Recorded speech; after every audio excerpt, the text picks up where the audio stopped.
A very warm welcome to everybody for this early edition. Yes, 7 p.m. and Super League is live for the preliminary final. Just a one-off match tonight as Fulchester host Dudley Hill for the right to play Haggis in Thursday's grand final. And I'm delighted to say both managers have joined. So let's start with the home team boss. Good evening, Macca. Evening, Mr. Chairman. How are you? I am very well. How is the tea and vanilla slice? Splendid. Not quite the beverage of choice, but as we alluded to on the pre-show, the wife wants me in reasonable shape before the holiday this Friday. So very in keeping with the image you're trying to present on social media of you being the sort of guy who attends cricket and things like that. Yeah, I'm the very definition of a champagne socialist. I love the odd dabble in middle class. There's many potential suitor to be observed at the cricket and whatever else. When you get into your mid to late 30s, like I am now, the spectrum's just it's like a buffet. You can go from 24 to 44 and not even feel guilty about it. Get yourself down to the cricket, Fifey. It's mad. Divorcees are plenty.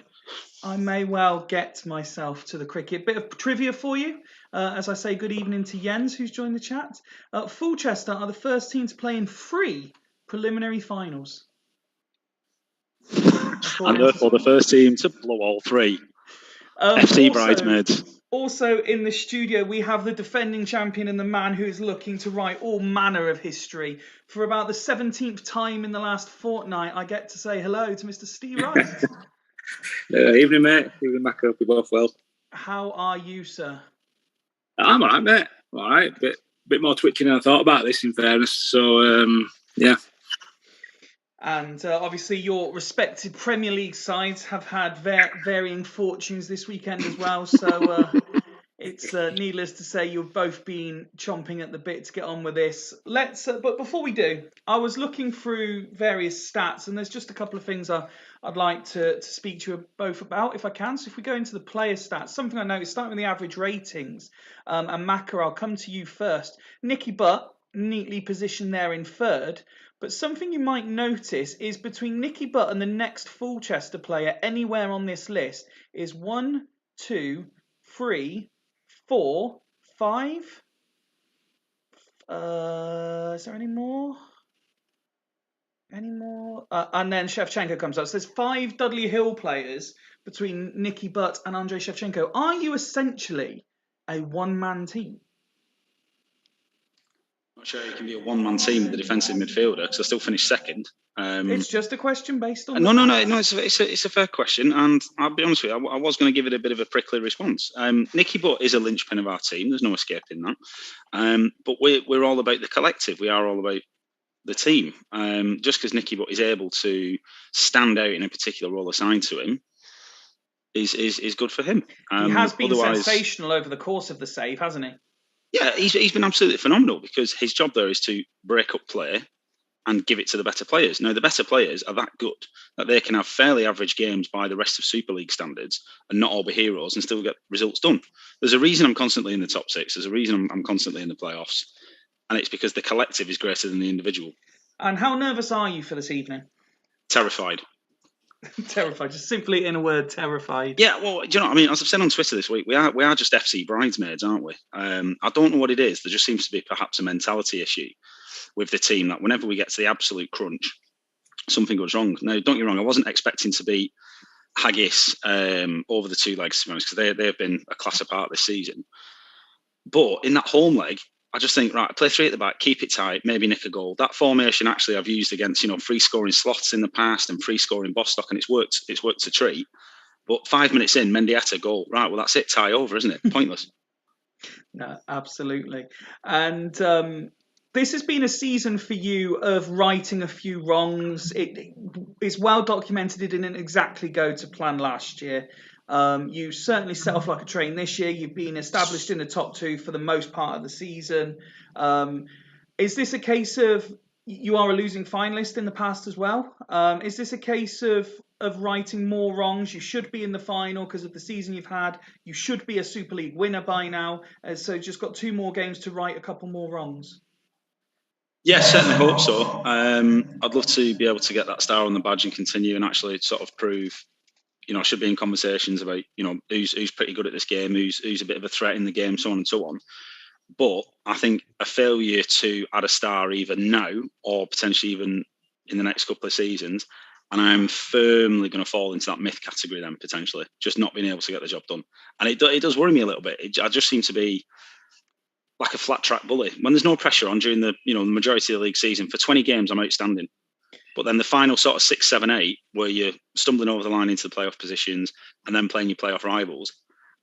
And this is what annoys me about this game. I tend to not really change much, particularly in personnel and formation. I tend to stick with what's worked. And then for some reason, it just doesn't work in playoffs. And I'll be honest with you, it's actually really effing annoying me.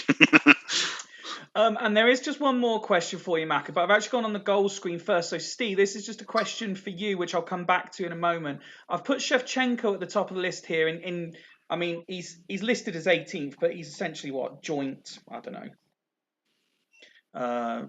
He's joint 7th by the time you amalgamate everybody. But is it anyone expecting a goal? A goal fest tonight? Might be disappointed. You've got Trezeguet and Comandini also there on 7. And then we obviously joked briefly that Sand is now your joint top goal scorer with 6 after his goals, and Inzaghi's in and around there as well, isn't he, with 5, and Tony in on 5. So no one really challenging for either side up this top end. No, and to be honest with you, I don't necessarily think that matters. I mean, Dario Hussein, or Hussein, however you pronounce it, is probably the surprise package. But I've never been top of the individual goal scorer charts because I don't want to be perceived as one-dimensional. The fact I've got 3 goal scorers playing 3 up top, all with the same amount of goals, 21 between the 3 of them, and they've not played all 26 games either. So as a trio, they're pretty much guaranteeing me a goal a game, more or less. I don't think there's anything wrong with that because it does mix it up a bit. And bear in mind, not every game I've been able to play 3 up top. So for me, I quite like the fact that the goals are spread about because you don't know where the goals are going to come from. However, moving on to assists, it's pretty bloody obvious who's supplying the goals for me, isn't it? Well, the fact that you've got both of the players who have primarily played out on the wing for the most part of the season, you've got Beckham there joint first on 10 assists, and you've also got Nedved slightly lower down on 6 assists. That's very impressive from your 2 wingers. When you consider the Super League for the longest time, nobody wanted to play width. No, I've played width since day 1 in Super League when I took over Parma. I've always played with wide midfielders. I just think, for me, I don't know what it is. It's probably just a silly superstition, but I think this game was being developed and made and whatever at the turn of the century when 4-4-2 was still in fashion and wingers were still in fashion. So I just feel like, even though everybody bangs on saying DM and AM's overpowered this, that and the other, I just feel like there's room still for a traditional winger because there's no way the guys making this game overlooked 50 years of wing play at this point in time. Like, no chance. So for me, I think it's one of the strengths actually within the game. And there's plenty of decent wingers who, as long as they can run, cross, and put a bit of a shift in, they will set up decent strikers. So it's quite a simple philosophy, and one I'll probably stick with even post-redraft. Let's move on to Steve then. You've seen a couple of individual player stats which you might like to comment on there, pal, but I've also brought up the league progress screen. As we mentioned in the intro, Fulchester have been fairly consistent this year, not really, since game week 2, they haven't dropped anywhere below 3rd in the table. You've had a little bit of a harder run of it, I suppose it's fair to say, but you've certainly shown consistency towards the back end of the season. Yeah, we needed to massively. I was actually thinking I was probably getting a little bit too big for my boots when we had that little bit of a spike and up into second. When you're looking at that game, and you thought, we had this early dip. Let's get a good run together. We're expecting another bad run at some point, but obviously, I think we only lost 4 games all last season, and we're on 6, 7 this season. I think we've lost already. So obviously, a far different season than last year. But it's. That's been a big core, I think, for our team, at least last 2 seasons. For the last 2, we've finally put together his own form. I think home form's massive for everybody. I think that just proves it. We've been very good away throughout the whole save. Not being so good away. Well, we were second to Odger last year in both of them. Obviously, down in 6th for away form this year. But being up there again for his own form, it's I'm pleased that we've turned that around. And how are you feeling going into Match Centre? Yeah, bit nervous, mate, in fairness, because I felt last year, and I mean this with no disrespect at all to you, and I just thought with season we'd had and finishing second, I felt a lot more comfortable going into that one than we are with this one. Like I say, my record against Mac is obviously it's not the greatest. That 20 points to him, 11 to me, should have really read 19 to him and 14 to me, in fairness, with them. That's a couple of seasons back with that 290th goals in bloody when we were on comms, which enabled the sock cut malarkey. So, but yeah, it's not as bad as I perceived as well in my head. In fairness, so but we're missing Eric Addo, who's been massive for us. He's up there with man at matches. He's up there with assists. Funnily enough, suspended. At least I know him and Vogel are going to be back for obviously for the final if we do manage to get there. But I'm sat with Tim Cahill in centre midfield in a massive game like this. Although, if you look a little bit deeper, he has got 20 for consistent playing and he's got 17 for big matches. So I'm hoping if he sits in there and gets a 7, he'll have done a job that Zanoni did all last year and what predominantly Vogel's done since coming in for us this year. You mentioned Vogel and Addo suspended for this one. You run the risk of Joey Johnson being suspended for the final should you progress. Lizarazu not risked. Some interesting team choices. So we've got Inzaghi starting after his performance in the last round. Luca Toni drops to the bench with Sand starting as well. You mentioned Cahill playing in centre midfield. And it's because of Addo's suspension that Johnson plays on the right-hand side, Kaladze moving over to the left in the DM positions. Yeah, I mean, I could have put Joey Johnson in there, started Sergio, but it would start the season. I brought him in to sit in that centre midfield role, and it was just 6 after 6 after 6 after 5 after 5, and then he'd have an 8, and it was terrible there. So since he came back in because Addo was suspended, and I give him a couple of games, so I think he got a 9 and then a couple of 8s.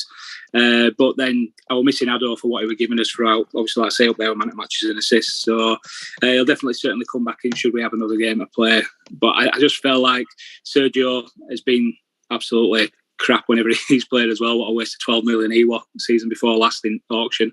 But yeah, Luke Tony's found himself back on bench. I think it more than warranted. He had that little spike of them 2 games where he got 2 in 2, but he was up top on his own.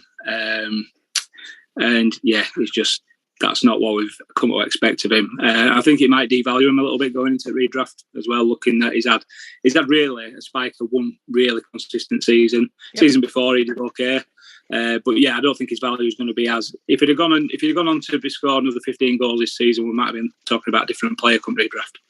Okay, Maka, before we come on to yours, when you see that Dudley Hill team live on the screen, what area do you worry about most? Keeping them out or getting through the wall? That front three, Sand and Inzaghi seem to be big game players on this game, so that worries me slightly. I think this will probably come back to haunt me as well, but Robbie Keane will be in Nicky Butt's pocket. I do hope Van der Vaart and Zanetti can get the better of Cahill, and if not, I do have Varane on the bench to bring on fresh. So I'm hoping to win that midfield battle and then potentially bypass Kaladze and Johnson because I'm not playing an AMC. So it will be interesting. And I think Steve played this against us when he had the best of us at our place, but we scraped a draw. So I've kind of gone with a stay in the game for a while and then see what happens 60th minute. You've got the non-envious task of getting past probably the only goalkeeper in recollection in the Super League era who's averaging anywhere close to an 8 across a whole season as well. Yeah, he's playing well, and he's got 2 class defenders in front of him in Ferdinand and Thuram as well, so that obviously helps. Abiati is pretty decent on the game. When I've done a Milan home save, he's phenomenal, and the only reason I had to let him go was because of the unprotected contract stuff. So that'll be a big ask. What worries me is that Buffon is probably due another clanger. I really hope that's not this game. But I guess we'll see how we get on. Well, you run the risk of losing Nicky Butt and Yepes should they get a booking tonight. But I suppose you've gone with the philosophy you need your big players playing in the big games. If they don't play and you don't make it, you'll be criticised for not playing them. As you mentioned, Zanetti and Van der Vaart in centre midfield, meaning Veron only gets a place on the bench, as does Bishkan, which might surprise a few after their late arrivals into the squad. But it is a pretty familiar look and a very strong look. And as you say, all three of your strikers on 7 goals this season. So with the 2 wide players banging form, Steve's guys have a lot to think about. Yeah, let's hope so. I think that midfield battle is going to be pivotal, and I made Rue having Bishkan and Veron on the bench, or even picking Bishkan over, say, Van der Laan or even perhaps Figo. But Ronaldo scored a goal last game, that's why he's in. My logic with Bishkan and Veron was that if something happens in central midfield, Van der Vaart can go out wide, or Bishkan can play wide right. Veron can obviously do centre midfield or the whole if I want to mix up the strikers, likewise Ronaldo. So I've gone for sort of tactical flexibility here, depending on the way the game's going. And Curtis on the bench just in case I go 2-0 up and I want to shit out and play 3 at the back or something. But I don't know. I think that midfield battle of bang average players is going to be crucial. Well, I've already seen in the live chat feed Tato saying up the Dudley to avoid the second place curse again. And Alf saying funny feeling Macca might do it. So let's have a few more predictions in the chat, please, as to who's going to win tonight, while I ask Steve for some final comments. When he sees this team on paper, is there anything that worries him particularly? I mean, obviously everybody wants goals out. I mean, I agree with Macca. I'd be totally happy if I'm playing the front 3 like he has for the majority of the season, and all 3 of them have got 7. And I know Shevchenko, he's been up there for assists, up in top at charts. He was topping charts quite a lot during early season when doing all stats, etc. So, like I say, when you've got them 3, them 2 assist making kings on bloody wing. I mean, let's be honest, has anybody seen anybody get out like Macca's getting out of Beckham in Super League before? I certainly am from watching back. He's doing things with complete miss normally on the game. Your Nedved, I can't get out of him. Your Beckham, your Shevchenko, in this sort of level. Obviously, you can get them against AI when you're doing a bit of air bashing, but keeping them up against other competent managers and still getting them ratings out of him, just testimony a job he's done over the last 5 seasons. And a completely unrelated note for you both, just to lower the nerves a little bit before kickoff. Swan he directed it at Tato, but I'll forward it to you guys. He's asked, who is the sexiest Super League chairman of all time? I went with Ryan, Boyce, Martin, then me. Tato has altered the list slightly and only named 3 previous chairmans. Anyone want to throw a list together of sexiest Super League chairman before we kick off? I'll be honest with you, Fifey. I think as a group of intelligent gentlemen, we should move past the pure aesthetics of a person and look beyond that. So Boyce is definitely last. Martin's third. And then it's I mean, Ryan's my best mate, so he's got to go first, and then you're second, Fifey. I'll take that. I'll take second. But still, we should move on from such lists. Save it for the likes of Cosmo magazine and whatever else. We're the thinking man's 442. We're just normal men.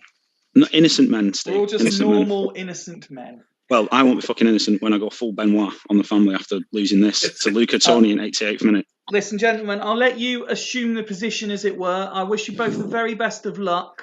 We will play the first half on fast and see how dramatic it is. Maybe we slow it down even more for the second half. But good luck to you both as we play the one and only game tonight. Fulchester at home to Dudley Hill for the right to play in Thursday's Super League Grand Final. Good luck, mate. Cheers, Steve. Good luck yourself, mate. I've just got a feeling we're going to implode here. Like something stupid's going to happen. Van der Vaart comes forward, gets past Cahill, then nutmegs Kaladze. Ferdinand's in the way. Here comes Sand and Inzaghi. Superb tackle, and Yepes manages to get clear. Shevchenko looks up, finds Beckham. Abiati blocks the cross. Cahill now getting involved on the counter, but Fulchester manage. Everyone asking me to start the game because everyone's kids want to go to bed. Kids stay up for the big games, lads. Come on. Do you not remember staying up for your first FA Cup finals and Champions League finals, World Cup finals? Plenty of yellow and blue at the moment. Inzaghi working hard, but failing to get a shot away. Half an hour played, still 0-0. Cahill driving forward, but Nicky Butt in the way. Good Johnson Still good Johnson. And there's the first goal of the night. Fuck's and sake. it's Ebby Sand for Dudley Hill, who opens the scoring on 34 minutes. Now here they come again. It's still Dede. And Inzaghi with a diving header, but it's a terrible, terrible effort into the 40s in terms of minutes now. And it's Dudley on the attack again. 3 minutes to be added on at the end of this first half. And here comes Inzaghi, takes on Beckham, who gets in the way, but Good Johnson picks it up. Low shot, Buffon with a save, and it's a corner kick, which Lucio heads clear. And last chance of the half, and it's going to fall to Dudley again. Dede continues causing havoc, and there's Sand and Colazzi. Buffon with the save. Nicky Butt, Zanetti, Beckham, and now Van der Vaart, but Beckham strayed offside. Ferdinand tried to set Sand off with a direct free kick, but that is all the action for the first half as I welcome back both managers. Half-time, Fulchester 0, Dudley 1. Steve, you must be delighted. Yeah, I with that, mate. I thought Tim Cahill was getting his name in a lot early doors. How long did it play? Nearly 50 minutes, that bloody second half. I only said bloody 3 minutes. But for us to be completely shutting out, like I say, a great attacking side as we are at the moment, just hoping for a little bit more at stay, mate, come second half. But one thing I have noted, which we've been behind in such a hell of a lot of games this season, is them tackles won and headers won. Sometimes we've been down in 30s and 40s, even when we're winning games. To be up in 70s, if we can maintain that, I'm confident we might be able to see it out. And Maka, when you look at that, the obvious thing that jumps out, being the home side, is 0 attempts on goal. Yeah, that's utterly pathetic. That's absolutely. I think Cristiano Zanetti is the problem here. He's definitely getting hyped. Well, you are the home side, so we will let you see your stats first. Zanetti, the man, he is on a yellow card, rating a 6 at half-time, the only player in your side to be booked. No obvious fitness concerns as such either. Plenty of intent with the likes of Varane and Ronaldo on the bench, so plenty for you to be able to do while you make your decisions there. I mean, the one thing I'm seeing is I'm shocked at how little Nedved and Van der Vaart have actually had of the ball. But while you make your decisions, we will click over to Dudley Hill and have a look at what their side are doing.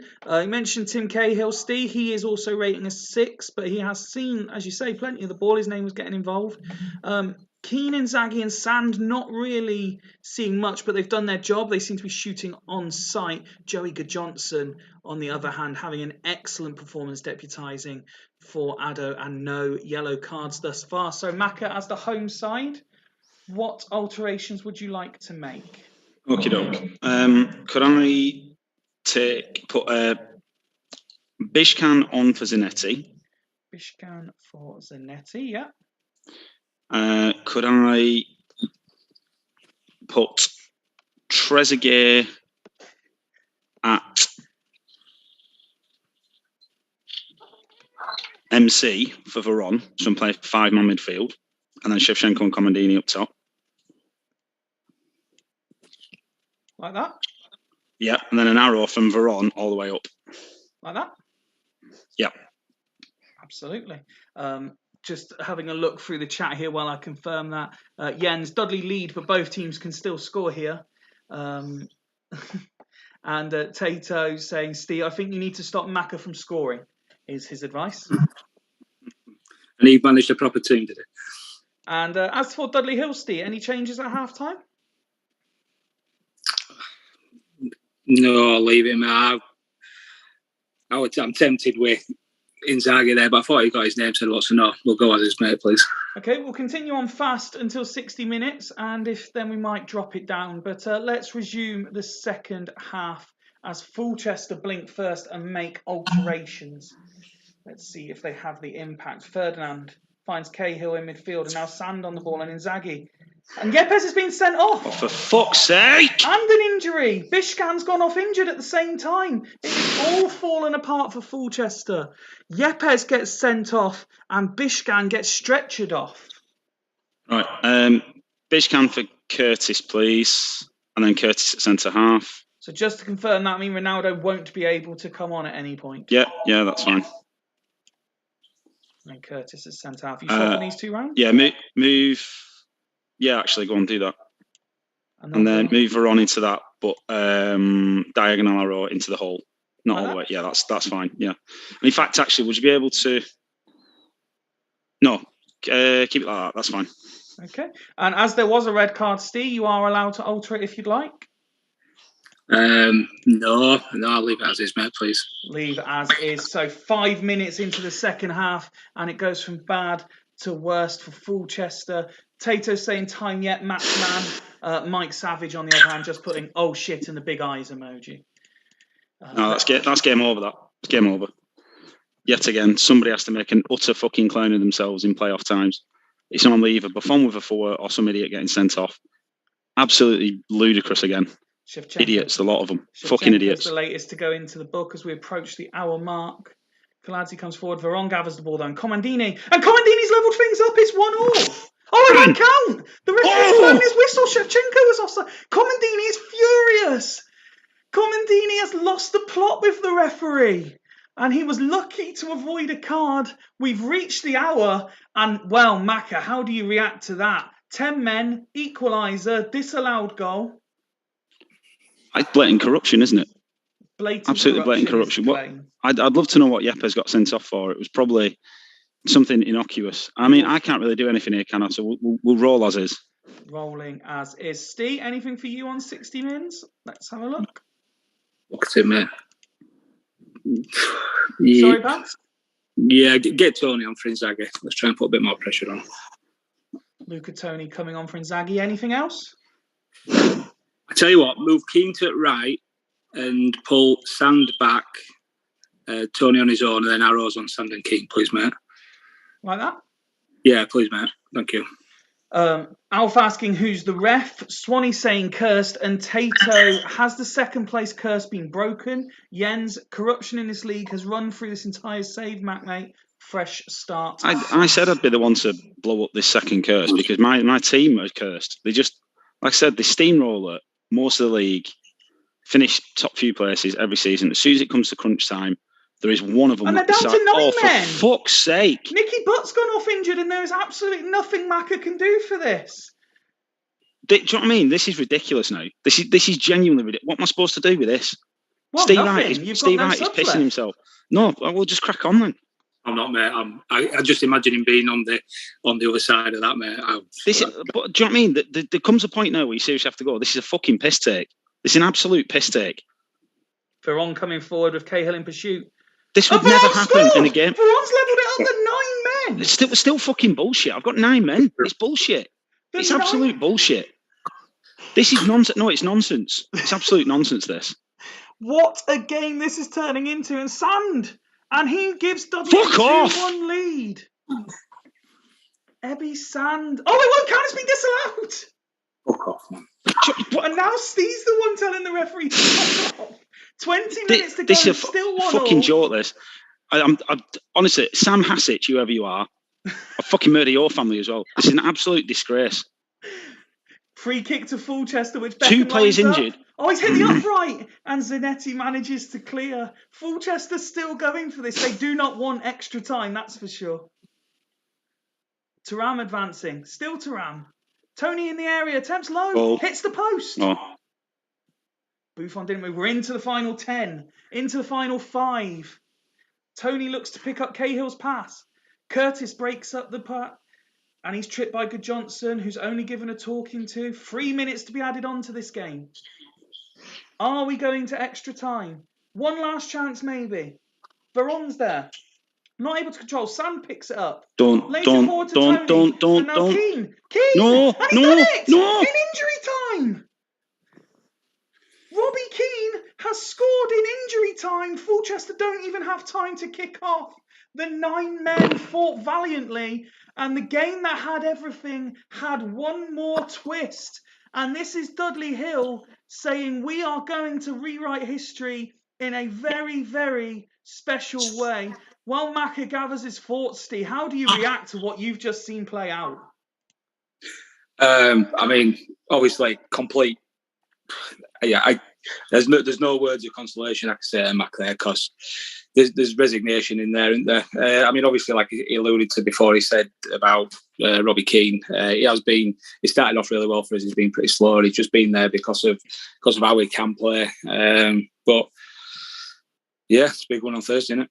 Well, let's just to give you guys an idea, since the full-time whistle, you should really go back and see how the guys in the chat have reacted to this. But just since the full-time whistle, Duggan, that is absolutely stinking. Tato, my word. Hodgie, that's entertainment.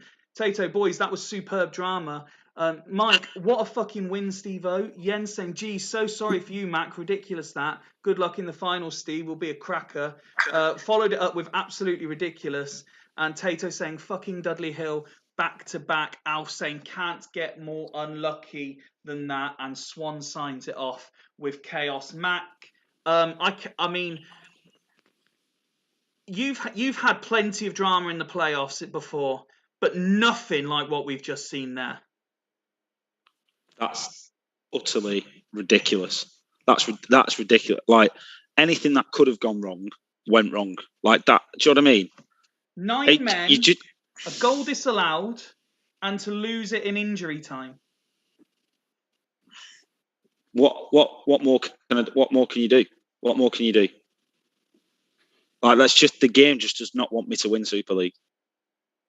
Can we see why Yepes got sent off? Sorry. Yeah, we absolutely can. Let's go back to the very beginning of the second half, to the red card incident where Bishkan then also got injured. I saw 2 Yepes hacked down Inzaghi with 2 feet. Well, that's subjective. Let's have a look at your team's individual stats. It was a brave fight, and I bet you, as frustrated and upset as you are, Matt, you can't be prouder of the players that stayed on the pitch, can you? Well, no, I'd have been prouder if they won. They're fucking pathetic again, just folding. Like, I mean, saying that, obviously, something's got it in for this team. Where you played with 9 men for 30 minutes. And had a goal disallowed. Like, for what reason? For what reason? Why was the goal disallowed? Shevchenko was offside. No, Beckham was offside for yours, I think. I'd love to know he's offside when he put the cross in. Here we go. So Comandini got ahead to the. Veronica scored the header. Shevchenko was offside. Yeah, not interfering with player, but that's fine. With the referee. Yeah, not interfering with player, but that's fine. We'll just book it out. Yeah, absolutely scandalous. Oh, can I have a quick look at what mine was disallowed for, please, Matt? Do you remember roughly what minute yours was disallowed? About 70 something, I think, was it? Yeah, it was sand. It would be sand anyway. That's unleashed the volley. That's where it was. No, it's before that, mate. About 70th minute. There we go. Here it is. Sand found himself with plenty of time, unleashed a volley, scored, but it was ruled out because Keane had strayed offside. Well. I know this is going to sting for a while, Mac, but have you got any words for Steve ahead of Thursday's final? Well, I hope you get beat. You want to know how I truly feel? I hope you get beat. Haggis have deserved it this year. Let's be serious. Haggis have deserved it.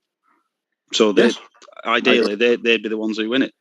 And as for you, Steve, obviously you're there now. Chance to go back to back, something that's only been done once, and a chance to win it from outside the top 2, something that's never been done. Yeah, and I mean, looking at it from Ian's perspective as well, he's doing something that only 2 other people have done as well.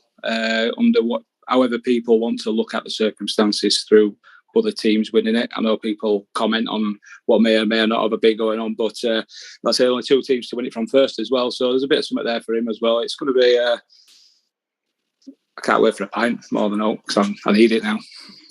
Well, I'm sure Macca could as well, but he's not drinking on weekdays. I'm sure that might be about to change.